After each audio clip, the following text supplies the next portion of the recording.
Glória a Deus, aleluia. Pai Santo, Deus amado, Deus Todo-Poderoso, Deus de honra, Deus de glória, Deus de graça, ó Pai Santo e Deus amado, nesta hora, ó Pai querido e Deus Santo, hora divina e gloriosa de oração, ó Deus Todo-Poderoso, eu me coloco, ó Pai, na Tua presença, pedindo ao Senhor, ó Pai Santo e Deus amado, que o Senhor venha perdoar, ó Deus amado e querido, as minhas fraquezas, as minhas falhas. Venha, Deus Todo-Poderoso, com Teu poder, com a Tua unção. A unção, ó Pai, que despedaça o jugo, ó Pai querido, Deus amado, derrama sobre mim, ó Pai, a Tua unção, ó poderoso Deus. Purifica-me, ó Deus, de todo pecado. Limpai, ó Deus, a minha mente. Purifica, ó Deus Todo-Poderoso, o meu coração. Arranca, ó Deus, o coração duro, ó Pai Santo e Deus amado. E dai-me, ó Deus, um coração quebrantado, transformado, ó Pai, pelo Teu Espírito Santo, ó poderoso Pai. Que o Senhor possa, ó Deus, pela Tua misericórdia, ó Pai Santo e Deus amado, fazer de mim, ó Deus, neste dia, um canal do Teu Espírito Santo. Que o Senhor possa, ó Deus Todo-Poderoso, através, ó Pai, da minha boca, falar, ó Deus, a Tua igreja, ao Teu povo, a cada vida, ó Pai Santo e Deus amado, que irá ouvir, que irá, ó Deus Todo-Poderoso, ó Pai, meditar, ó Pai, através desta mensagem, que não seja eu, ó poderoso Pai, mas seja o Teu Espírito, ó grande, eterno e glorioso Deus, que diminua eu, ó Pai, mas que o Senhor cresça, que diminua eu, ó Pai, mas que o Senhor cresça, ó Pai Santo e Deus amado, que o nome do Senhor seja glorificado, Pai Santo e Deus amado, em nome do Senhor Jesus. Eu peço a Ti, ó Pai Santo e Deus amado, que o Senhor venha visitar, ó Deus Todo-Poderoso, a igreja pentecostal, a testemunha fiel, cada vida, ó Pai Santo e Deus amado, cada membro, cada vida, ó Deus, que tem passado, ó Deus Todo-Poderoso, pelos umbrais daquelas portas, cada vida, ó Pai amado e querido, que nós temos orado, que nós temos intercedido, ó Pai Santo e Deus de glória, visita, ó Deus Todo-Poderoso, nesta hora, ó Pai Santo, cada vida, ó poderoso Pai, ali representada, cada vida, ó Pai Santo e Deus amado, que nós temos orado, ó poderoso Deus, que o Senhor venha ungir os umbrais de cada vida, ó Pai, com Teu sangue, pois de onde há a marca do sangue, ó Pai, a maldição não entra, meu Deus Todo-Poderoso, ó Pai Santo e Deus amado, que neste dia, ó Todo-Poderoso, o Senhor venha jogar por terra, ó Pai, toda ferramenta preparada, ó Deus, contra a Tua igreja, contra os Teus servos, em nome do Senhor Jesus, ó Pai, querido Deus amado, nos ensina, ó Deus Todo-Poderoso, nos capacite, ó Pai, querido Deus Santo, a entendermos, ó Pai amado e querido, que a Tua vontade prevalecerá sobre a nossa, que a Tua vontade, ó Pai Santo e Deus amado, é que cada vida seja salva, que cada vida, Pai, seja transformada, que cumpra, ó Deus, a Tua palavra, ó Pai Santo e Deus amado, a qual nos diz, se estais em Cristo, é nova criatura, eis que as coisas velhas se passaram e tudo se fez novo, e que neste dia, ó Pai Santo e Deus amado, o Senhor venha, ó Pai, se fazer novo em nossa vida, que nós venhamos fazer novo, ó Pai, na Tua presença, e que toda força contrária, toda barreira, todo impedimento, Pai, caia por terra, como diz o Senhor, ó Pai, pelejarão contra Ti, mas não prevalecerão, que nada venha prevalecer contra a Tua igreja, ó Pai Santo e Deus amado, que nada, Pai, venha prevalecer, ó Pai, contra a Tua obra, ó grande, eterno e glorioso Pai, faz em cada um, ó Pai Santo e Deus amado, a palavra, ó Pai, a qual o Senhor Jesus diz, ó Pai, a Pedro naquele dia, Tu és Pedro, e sobre essa pedra edificarei a minha igreja, as portas do inferno não prevalecerão contra ela, que as portas do inferno, Pai, venham a ser envergonhada, que o Senhor, ó Deus, venha a ser glorificado através da vida da Tua igreja, ó Pai Santo, meu Deus Todo-Poderoso, Pai, que Deus amado, a Tua palavra nos diz, ó Pai, que pelejarão, mas não prevalecerão, porquanto, ó grande, eterno e glorioso Pai, que o Senhor possa, Deus, conceder a Tua bênção e a Tua graça, em nome do Senhor Jesus. Amém e amém, Jesus. Irmãos, gostaria de trazer uma palavra para meditação neste dia de hoje, e a palavra que o Senhor me deu foi no livro de 1 Coríntios, no capítulo 10, no versículo 11 a seguir, quando a palavra do Senhor nos diz assim: tudo isso lhes aconteceu como exemplo, e foi escrito como advertência para nós, sobre quem o final dos tempos já chegou. Assim, aquele que julga estar firme, cuide-se para que não caia. Não vos sobreveio tentação que não fosse comum aos seres humanos, mas Deus é fiel e não permitirá que sejais tentado além do que podeis resistir. Pelo contrário, juntamente com a tentação, proverá o Senhor um livramento para que a possais suportar. Glória a Deus, aleluia. Irmãos, orava ao Senhor, pedia a Deus uma palavra, e o Senhor me deu esta palavra. E quando o Senhor nos fala dentro desse texto sobre essa sobre nesta passagem, nesta carta aos Coríntios, o apóstolo Paulo relembra nesta carta, no capítulo 10, ele nos relembra da luta, da peleja que o povo de Israel passou ao sair do Egito, que o povo de Israel passou ao andar pelo deserto. Mas quando você lê o contexto dessa palavra, você vai ver que ali o povo foi abençoado debaixo daquela nuvem. O povo foi abençoado por causa da rocha que estava ali, a rocha eterna, o Senhor Jesus, da qual jorrava água. O povo era cuidado, o povo era ali guardado pelo Senhor. Quando você lê a palavra de Deus, você entende, por ali que você vai entender, que durante todo o período, por aqueles 40 anos daquele povo no deserto, ninguém morreu de fome, ninguém morreu de sede, ninguém morreu de frio. Eu nunca estive no deserto, mas eu ouvi falar que a temperatura de dia é escaldante.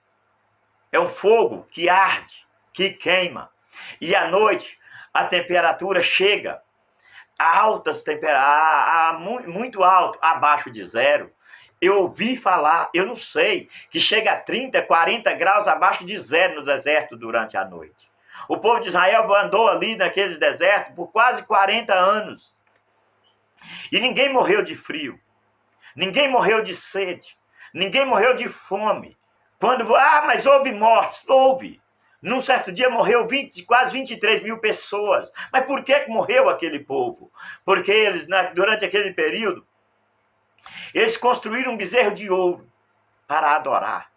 Eles colocaram outro Deus no lugar do Deus Todo-Poderoso, daquele Deus que havia resgatado eles da terra do Egito. Irmãos, nos dias de hoje, o Egito representa o mundo. O Senhor nos resgatou do mundo. O Senhor nos tirou de lá do mundo e trouxe para a presença dele, para sermos novas criaturas, para sermos resgatados ali do Egito, do pecado, para nos preparar por nessa caminhada, até o dia do arrebatamento da igreja, ou até a nossa morte física. Porque durante aquele período foi uma preparação para aquele povo entrar na terra de Canaã, a terra que mana leite e mel. Hoje nós não estamos aqui caminhando para entrar na terra de Canaã, em uma terra que mana leite e mel, mas estamos aqui nesta caminhada para entrarmos na Nova Jerusalém, para morarmos num reino de glória, para morarmos num lugar, como diz o Senhor Jesus, na casa do meu Pai há muita morada. Se não fosse assim, eu vos teria dito, mas eis que vou para vos preparar um lugar. Então, irmãos, nós vemos o texto bíblico, nós vemos a palavra do Senhor, nós temos que meditar. Não adianta você ler Bíblia só por ler, para chegar no final do ano e falar, eu li a Bíblia 3 vezes esse ano, eu li a Bíblia todo esse ano, eu li a Bíblia, já li a Bíblia 200 vezes, eu já li a Bíblia não sei quantas vezes, eu já li a Bíblia muitas vezes, irmãos. E todo dia, quando eu leio, eu acho algo diferente, eu acho algo ali que me causa um impacto. Essa semana, eu voltei a ler um trecho da palavra, na qual eu senti necessidade de voltar a ler ali. Porque quando nós vemos, irmãos, a palavra de Deus e vemos a glória, o que Deus fez na vida das pessoas, a pergunta que eu faço, a pergunta que muitos fazem é, Deus, por quê o Senhor não faz comigo? Por que o Senhor não faz hoje com o teu povo? Por que não acontece mais? Não acontece, irmãos, porque nós desligamos do Senhor. Nós ligamos naquilo que nós almejamos, naquilo que nós buscamos, naquilo que o meu coração quer. Essa palavra me deixa tão triste, irmãos, quando eu ouço isso das pessoas. Mas acaba que quase todos nós fazemos. Esquecemos de falar, Deus, qual é a tua vontade? E olhamos o que nós queremos, aquilo que nós almejamos. E a Bíblia diz no livro de Provérbios, no capítulo 16, que o coração do homem faz os planos, mas a resposta vem da boca de Deus. Então, irmãos, quando eu meditar essa semana e voltei a ler, aí eu comecei a estudar ali acerca de José. Aquela situação, era um jovem honesto, era um jovem que tinha o carinho, o amor do pai. Por que ele tinha o amor do pai? Porque a mãe dele havia morrido no parto, quando foi ter o segundo filho. E ali ele tinha uma honestidade tremenda. E o pai dele colocou ele para ir ver os irmãos dele que estavam pastoreando, fazer as anotações dele e trazer para o pai dele, para ver o que estava acontecendo. E devido à honestidade dele e os sonhos que Deus havia dado, mas não foi pelos sonhos, foi pela honestidade, porque ele falava a verdade e os irmãos não aceitaram. Ele foi visitar os irmãos uma certa vez e eles pegaram ele, cismou com ele e jogou ele numa cisterna. Quando você lê a palavra de Deus, você vai ver que o irmão mais velho, o Rubens, não queria que fizesse aquilo. Eles queriam matá-lo. Falou, não. Foi jogar ele na cisterna e o Rubens estava esperando uma oportunidade para tirá-lo. Mas enquanto ele saiu, eles viram os mercadores midianitas e pegou ele e vendeu ele para eles como escravo por 20 moedas de prata. Quando o Rubens voltou, ele já tinha sido vendido. Quando os midianitas chegou com ele no Egito, pegou ele e vendeu, os mercadores midianitas, chegou ele, levou e vendeu para Potifar como escravo. Deus honrou ele ali no trabalho escravo com Potifar. Deus honrou o trabalho dele ali, mesmo como escravo.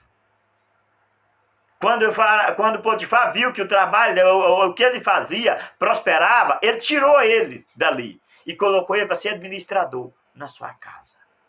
E ele continuou fiel. Ele continuou fazendo as coisas ali, ele não ficou murmurando e perguntando, Deus, e eu fui honesto, eu estava fazendo aquilo, por que eu vim parar aqui como escravo? Não, ele continuou fazendo. E ali, como sempre, as provações vêm. Como sempre, as tentações vêm. Ali, a esposa de Potifar cismou com ele, porque a Bíblia diz que ele era um jovem atraente, bonito, formoso. E ela cismou com ele. E ele falou para ela, não, o seu Senhor me deixou encarregar de tudo, sobre tudo na sua casa, menos a senhora.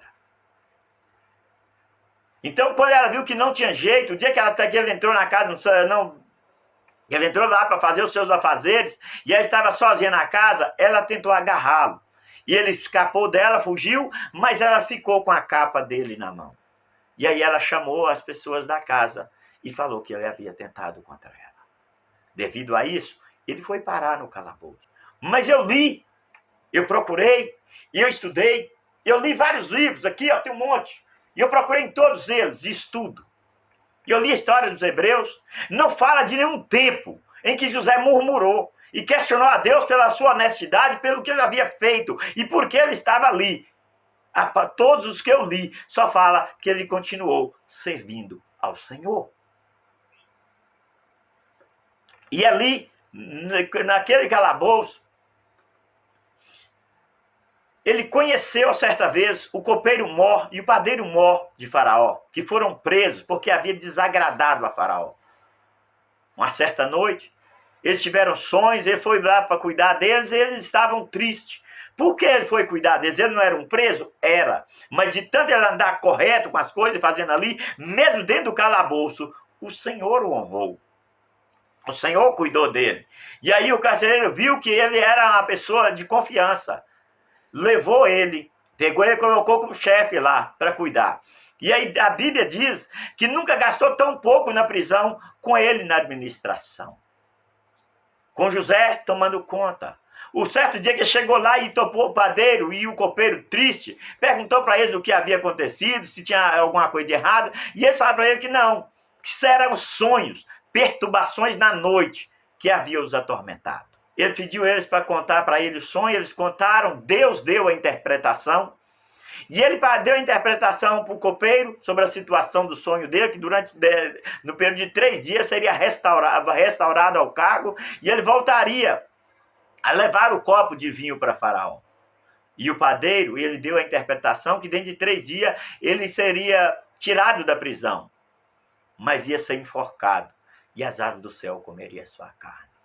E as coisas aconteceram da mesma maneira que Deus revelou a José. Ah, mas por que da mesma maneira? Porque o que Deus revela, irmãos, acontece da maneira que Deus revelou. Então, irmãos, sem sair muito do assunto a qual estou falando, presta atenção no que Deus tem revelado. Deus não muda. O Senhor não há sombra de dúvida nem mudança de variação. A revelação é que Deus vai te mandar. Deus não falou que era para você ir. A revelação é que Deus ia te dar. Ele não falou que era para você comprar. Então espera Deus fazer o que vai fazer, porque é tempo de provação. Não é tempo de murmuração. Não existe tempo de murmurar. A murmuração é abominável aos olhos de Deus. Então, ali com a interpretação dos sonhos, com aquilo que José revelou, do jeito que Deus revelou a José, passou para eles e aconteceu. A única coisa que José falou para o copeiro foi: quando estiver lá, lembre de mim. Se você ler a palavra de Deus e prestar atenção, depois de 2 anos, Faraó teve os sonhos e falou com o povo e ninguém conseguia revelar. Aí o copeiro lembrou de José, depois de 2 anos, ele lá na prisão. Por que ele estava preso? O que ele havia feito? Nada de errado, mas estava. Deus o honrou. Aí quando ele falou, o faraó falou: então manda buscá-lo. Ele chegou lá e deu para o faraó a interpretação dos sonhos. E ali Deus cumpriu a promessa. Ele foi tirado do calabouço e colocado como 2º homem na terra do Egito. Faraó só tinha o trono, mas quem mandava e desmandava era José. Então, irmãos, essa provação, essa luta, como diz a palavra ali, não vem provação, vem do que pode suportar. Suporte. Espera com paciência no Senhor. Para de usar o Salmo 70 e falar: apressa-te. Porque Deus tem um tempo determinado para cada coisa na nossa vida. E nós precisamos respeitar o tempo de Deus, a vontade de Deus. Precisamos saber que a vontade de Deus tem que prevalecer sobre a nossa. Eu sempre falo na igreja sobre algo, um testemunho que eu ouvi há muito tempo. E a vontade de Deus frustra os nossos planos. A vontade de Deus às vezes fere. A vontade de Deus às vezes machuca. A vontade de Deus às vezes mata. Mas a vontade de Deus é que ninguém pereça e que todos sejam salvos. Como diz o Senhor Jesus: não peça que os tire do mundo, mas que os livre do mal. Às vezes, irmãos, nós oramos, pedimos a Deus e Deus vai e cura uma alma. Às vezes nós oramos e falamos com Deus ali, e é que às vezes você vê a glória do Pai manifestar, a pessoa aceita Jesus ali, que às vezes você sente aquela alegria. Mas aí a pessoa morre. Mas você está orando para ter um crente andando aqui na terra, ou você está orando para ter uma alma salva no céu? Aí Deus sabe por que resgata alguns e por que outros ele deixa.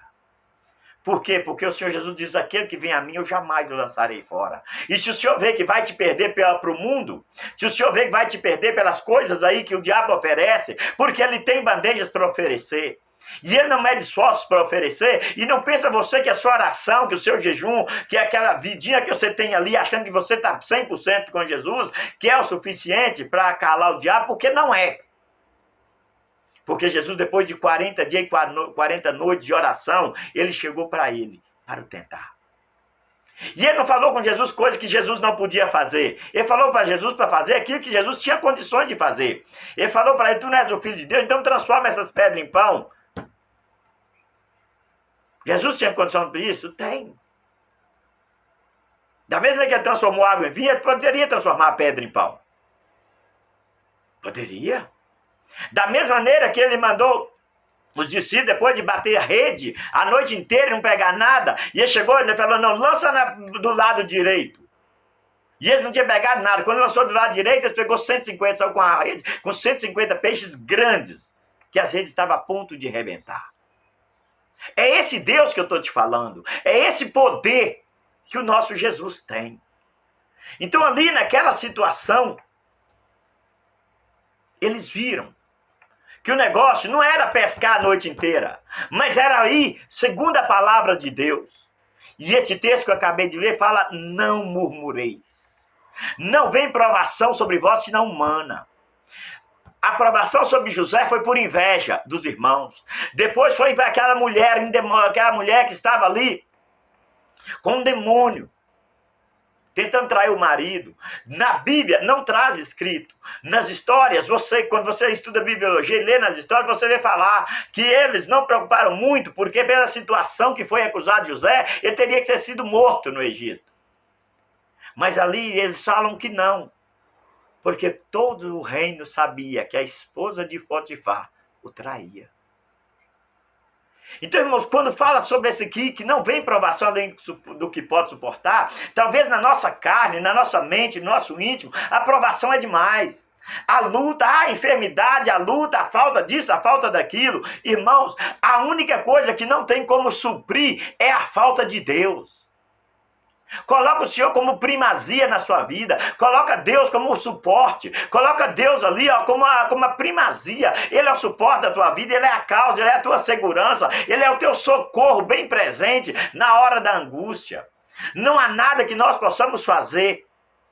Mas não há nada que o nosso Deus não possa fazer. O Deus que nós servimos é o Deus do impossível.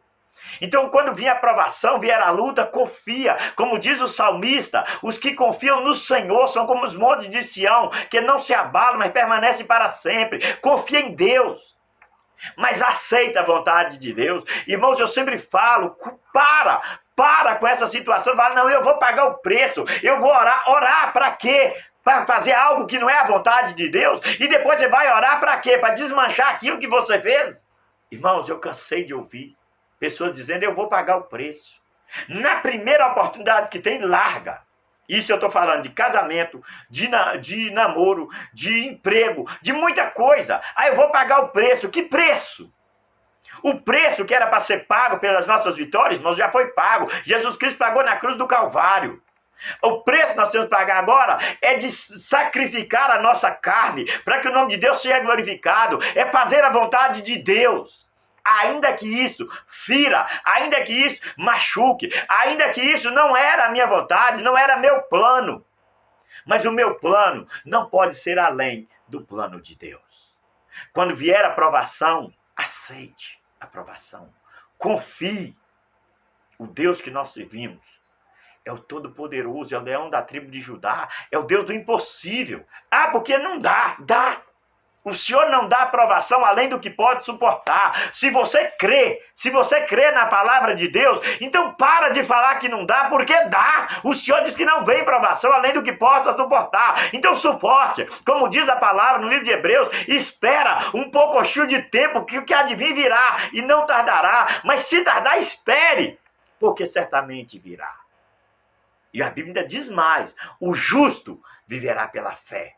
E se ele retroceder, a alma do Senhor não se compraz mais dele. Então coloca a tua fé em ação, acredite e espere. Essa aprovação vai passar. A vitória é sua em nome do Senhor Jesus. A vitória é da tua família em nome do Senhor Jesus. A vitória é da igreja.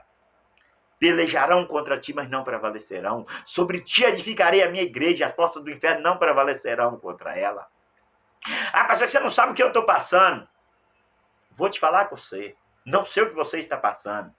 Mas a Bíblia diz assim, ó. Por isto, manifesto foi o Filho de Deus para desfazer as obras do diabo. Então tudo aquilo que o diabo pelejar contra a tua vida, o Senhor está destruindo hoje, neste dia, e jogando por terra. Tome posse da tua vitória, confie, espere com paciência no Senhor, e a vitória será sua, em nome de Jesus. Amém? Soberano Deus e eterno Pai, Deus forte, Deus eterno, eu coloco a tua igreja, eu coloco cada vida, Pai, em tuas mãos.